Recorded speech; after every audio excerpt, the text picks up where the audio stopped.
ગુજરાતનો ગ્રામ્ય લેવલનો પોલીસિંગનું સ્તર મજબૂત બને એ હેતુથી રાજ્ય સરકારની સૂચનાથી આજે છાપી પોલીસ સ્ટેશનના વિસ્તારની અંદર અને બનાસકાંઠા જિલ્લામાં તમામ જગ્યાએ જે પોલીસ સ્ટેશન છે ત્યાં સરપંચશ્રીઓ સાથે એક સંવાદના કાર્યક્રમનું આયોજન કરવામાં આવ્યું.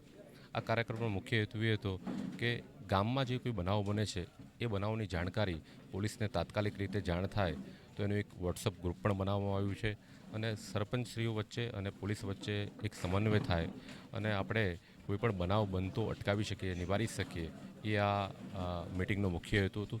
સાથે સાથે સાયબર ક્રાઇમની અવેરનેસ છે, ટ્રાફિક બાબતેની જાણકારી છે અને નશામુક્ત ગુજરાત જે અભિયાન ચાલી રહ્યું છે એને અનુરૂપ અત્યારે તમામ સરપંચશ્રીઓને જાણકારી આપવામાં આવી. આજે જેટલા પણ સરપંચશ્રીઓ ઉપસ્થિત રહ્યા છે એ આજે પોતાના ગામે પરત જઈને અમે જે એમને જાણકારી આપી છે એનો બહોળો પ્રચાર કરશે એવો આ કાર્યક્રમનો મુખ્ય ઉદ્દેશ્ય હતો. Thank you.